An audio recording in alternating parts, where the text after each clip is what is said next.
أعوذ بالله من الشيطان الرجيم بسم الله الرحمن الرحيم الحمد لله الصلاة والسلام على سيدنا محمد صلى الله عليه وسلم. Assalomu alaykum muhtaram birodarlar, barchangizga Allohning marhamati va ofiyati bo'lsin. Bugungi suhbatimizda Qur'oni Karimdagi 5 rizq oyatidan foydalanish haqida e'tiboringizga havola qilamiz. Ba'zilar taqdirda rizqim belgilangan bo'lsa, duo qilib behuda vaqt sarflashning nima hojati bor deydilar. Yoki taqdir o'zgaradi deya kufrga tushib qolmaydimi kishi deydilar. To'g'ri, rizqimiz taqdirimizda hal bo'lgan, lekin biz bilmaymiz qancha belgilanganini.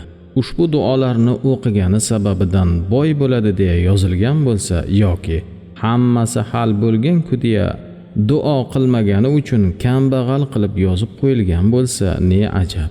Taqdir Allohning bir siri, bandaning aqli unga yetmaydi. Shuning uchun undan bahslashgan kishi dengizga kemasiz chiqqan kishi kabi bo'ladi. Ya'ni cho'kish xavfi juda baland. Jannat va do'zax ahli ham allaqachon hal bo'lgan, ibodat qilib nima qildim deyish o'ta ahmoqlik hisoblanadi. Rizq, ofiyat, sog'lik so'rab duo qilishimizni Alloh azaldan bilgan. Qabul yoki qabul qilmasligini ham hal qilib bo'lgan. Dunyo paydo bo'lishidan 50 ming yil oldin yozib ham qo'ygan. Bu mubram o'zgarmaydi. U biz uchun hozir mujro bo'lyapti. Masalan, Rasululloh ham kunu tun duo qilishdan to'xtamaganlar. Sehr tilsimotlari orasida ishlarni bog'lab kambag'allikka kirituvchilari borligi,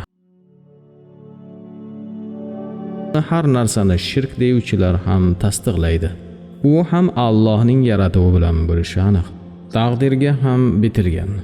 Endi oyatlar orasida o'qisa rizqqa baraka kiritib, boy bo'lishga sabab bo'ladiganlari ham bor. Bugun shulardan 5 tasi haqida bayon qilamiz. Sab'a surasi 39-oyat. A'udhu billahi minash shaytonir rojim. Bismillahir rohmanir rohim.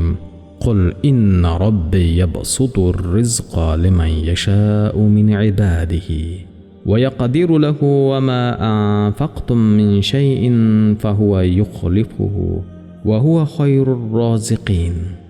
Mulk surasi 21-oyat. Bismillahir rohmanir rohim.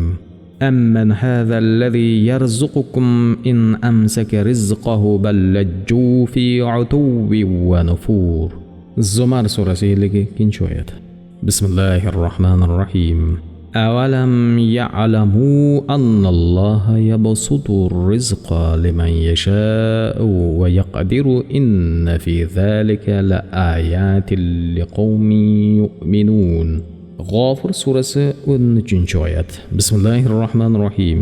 Huvallazi yuriikum ayatihi va yunazzilu lakum minas samaa'i rizqan va ma yatadhakkaru illa man yunib. Mulk surasi 15-oyat. Bismillahir rohmanir rohim.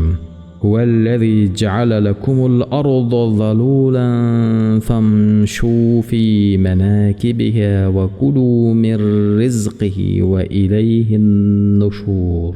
Bu oyatlarni har namozdan so'ng bir marotabadan o'qib, barakotli rizq so'ragan kishilar hayoti farovon bo'ladi, inshaalloh taala.